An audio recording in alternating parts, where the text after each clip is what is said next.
Hey everybody, this is Jason with Davis Shop Works. This video is going to be done on the 24th, I think it is, of 24th of February. You have to pardon me, I've been really sick for like 5 days, and it's been since, Monday at onset, Tuesday. Anyway, I just made a video about the bottom, doing bottom work. This video is going to be about the top sides and some of the work that went into that. A little bit of discussion. I'm going to show you some of that up here. I'm not going to get on the boat because I got pretty poor balance currently. But I have some footage from whenever I previously tried to do this. Wasn't happy with some of the other footage, and so I was going to scrap the whole project and just redo it. But I'm going to reuse some of that footage and put this together because some of it on the top deck was actually, I thought, fairly decent. So anyway, this is on the CP19. This is redoing the top. And I'm also going to explain why did I have to redo my top deck? Why was that such a big deal? So hopefully you can follow along, and hopefully this is informative. If you have any questions or comments, put them down below. I'm also part of the forum, and I'm kind of expecting more so this is geared towards those folks there. If you have any questions, just put them in the forum, and I'll find you out and see what I can do to get them answered. So, like I said, this video, it's going to be about the top deck. I'm going to cover the foredeck and the seating area, and also why I had to do this. So, for starters, I'm going to say it is kind of dirty, and I apologize for that. I'd clean it up before I brought it in, but then I've since done tons of work in here, and I see this thing really does need to be cleaned up again. But as you can see, this is the foredeck. There's the forward hatch. The foredeck is the platinum gray that's on the sides, and then a white color. Now you will see dust. That's some metal dust and wood dust and everything. Like I said, this was clean before I brought it in. And hopefully you can tell, this will just kind of give you a good shot before I sit down and chit chat for just a few on the foredeck and the amount of grit there. Now this grit is the same grit that's throughout the top deck. As you can see, not to try to run too awful fast, but that it's pretty abrasive. And there is a reason for that. So let's talk about that, since these are the areas that were changed the most. Okay, so I took a lot of flack whenever I had to sand the deck. But here's the deal. Compact makes great boats. I think I've talked to Jerry. Very short things. It's about little stuff. It wasn't anything great, but it was cool because I talked to Jerry. At least I'm pretty sure that's who I talked to. But at any rate, I had some questions at one time, and I hope I didn't offend him. But it was about the gel coat and those years. This 89, mine's an 89, and from a technical standpoint, I was wondering how I was going to fix this issue, and so I was asking if there was any issues about the stuff, and I meant no disrespect. I mean, I have an old boat that's changed hands, I don't think very many times. Actually, I think the guy who owned this boat before me was the guy who bought it, and then me. So I think I'm the second owner of this boat. And pardon me, because like I said, I've been sick for several days. I'm hoping that the stuff, I can't even hardly hear it, to be honest with you. I barely hear myself talk. But anyway, it was really cool, and so, but I took flack from a lot of different folks. You know, once you change that, okay. Now, could I have sat down and really tried to like remake a mold and get the knotted rope pattern? And I could have, but with the harbor master at the time at the marina and I having a discussion about how I should redo this boat, it come down to more so of what does the boat need and what do we need? Now, I could have saved the knotted rope pattern, and even with the rep, it was like, hey, what do you think? And the discussion kind of ended with this idealism. And I was going to have to grind all that stuff off. It had been damaged by some kind of either heavy hail over there in Missouri, where I picked it up from, which consequently, the day that I picked it up, I had golf ball and softball size hail in varying ranges beat the living crap out of my truck and the boat. So it wasn't like that wasn't a possibility. I experienced it while I was there. And it beat the piss out of my truck. Not the one I got now, the other one. But at any rate, so the idea to remove the knotted rope on the top deck and the foredeck was no light task. That was no easy decision. Now here in a minute, I'm going to show the clip that I shot before of the inside seating area. So my conversation with Hutchins was more so of trying to figure out is like, okay, this has been many years ago.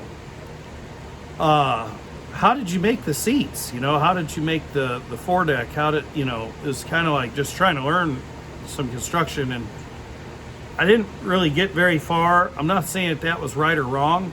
I understand. And I just took the information I just remember at the time and going, okay, well, this is what I need to do. So I sanded all the knotted rope pattern down to the fiberglass and repaired any issues. There's only a couple spots that were issues. They were dry glass issues. Some of the gel coat, I believe, had a little bit of air hole pocketing, and that's what caused some of my problem. There's really no way for me to save that unless I injected underneath the hollow knotted rope patterns in order to try to fill those spots, and I didn't agree with doing that. I didn't want to sit and take all the time to create the knotted rope pattern with epoxy by hand, and I had a set of files that I look at constantly and think to myself, well, I could have done it with that. And so, with that being said, that was time taking I didn't want to take. So, the process was this. I taped off, I sanded down all those areas. I taped off where those areas went and did some 2000 work on them, and then cleaned that up. I sanded those areas to get a mechanical bind, and then on the knotted rope of the seating, which you'll see here in just a few, the way that those were done was so that the paint would adhere correctly was red Scotch-Brites changed constantly. I can't tell you how many of those I went through, and I used them up pretty good too, but I also ensured consistently that I was, and prior to paint, cleanup was huge. I didn't want any dust anywhere, and I'd have no moving air in the shop. A few techniques for cutting down on dust is peeling off a bunch of trash bags and laying them around. That I learned in the auto body industry, painting cars. Another thing you can do is wet down the floor. I didn't really wet down the floor because humidity with the polyurethane, but I did clean the heck out of the shop before I started all my painting. And then the shop stayed closed. I put some bracing up against the big garage door. I got a big 18-foot wide door here, and the wind would blow it in, and so I braced up against there, and then I heated the shop for an extended period of time. I did this during the winter. Also used fans to help kind of keep the air in the shop consistently warm, because you get closer to the door, it was cooler, stuff like that. So with that being said, the red Scotch-Brite worked well on the knotted rope pattern on the seats. Now the seats did not get any of this inner grip. Inner grip is a paint modifier of like tiny micro balls that make that sandpapery look that we just saw on the foredeck and everything.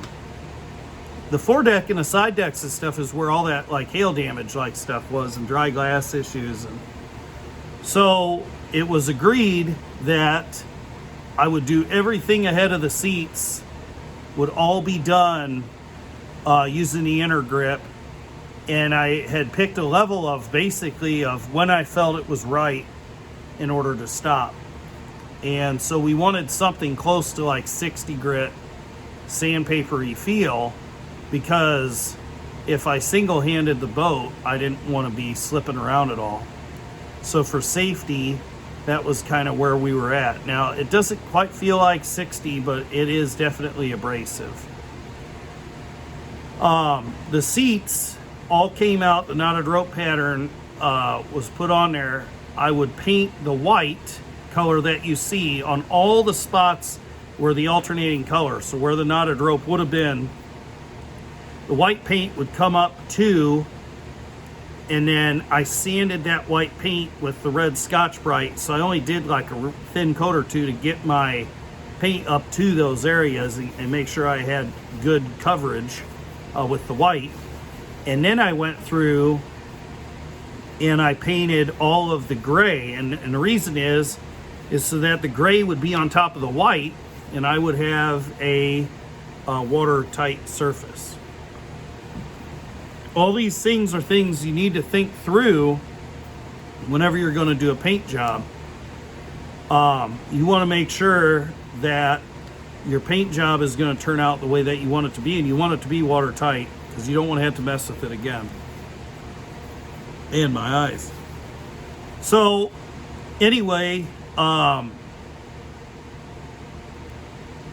only part that got some inner grip in it was the floor, and you'll see that in this next clip of the inside there. And that was because there's a lot of water in that floor area. You get in and out, or you know, say some water comes in, it usually will land down in there and it's floating around, or some ice from your drink, or who knows what's going on there. Shout out to Carpenter for the dark and stormies. But anyway, so there's a whole story to that.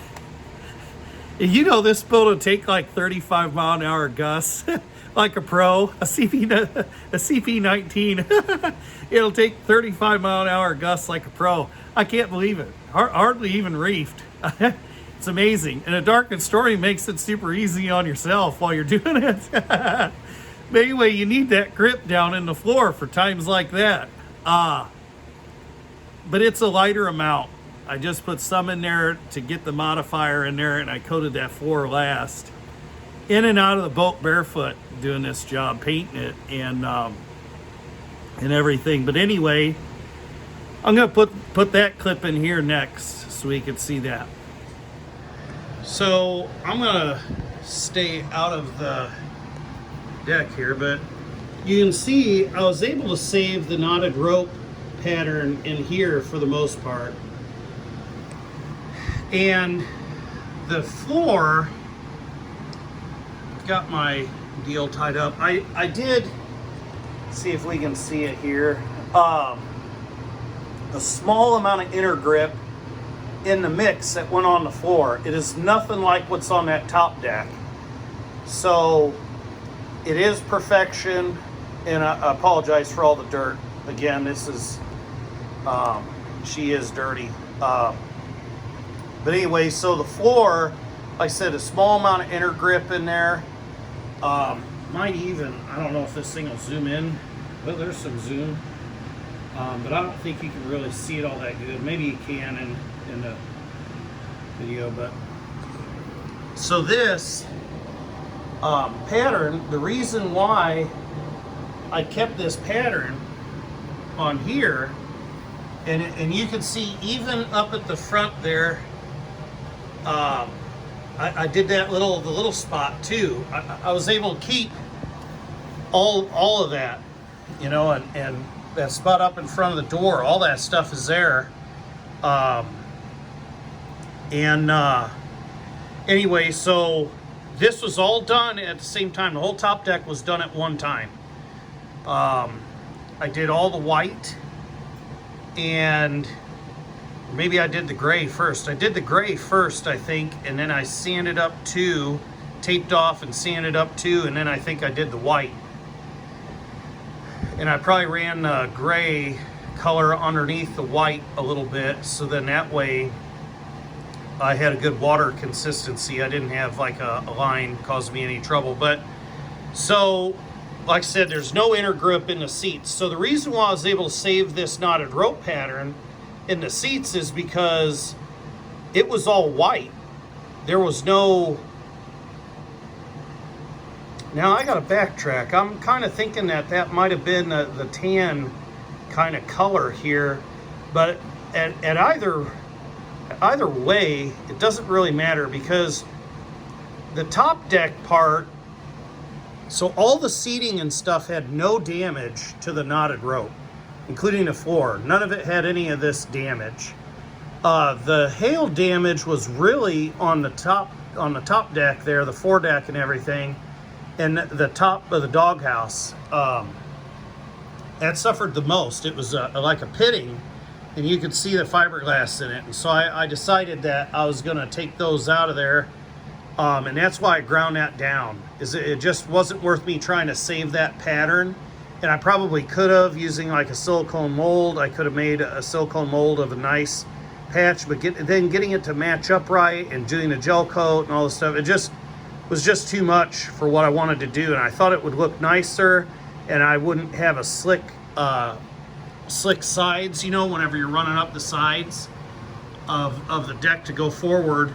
I didn't want to be sliding around or anything. I wanted it to be nice. And then I wanted this area in here to still have the color variations.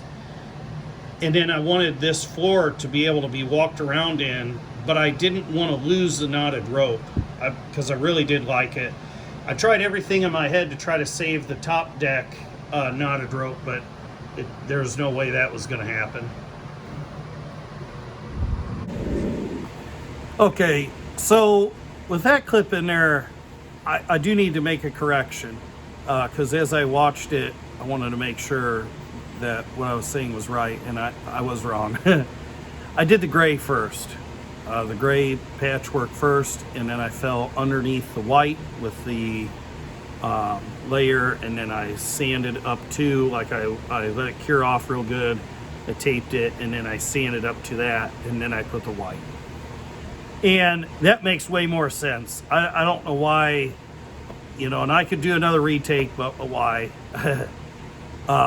I'm sick as heck. But at any rate, you have to plan out each pass, every coat, you know, everything has to be planned out. And there's no problems. I wrote everything on paper.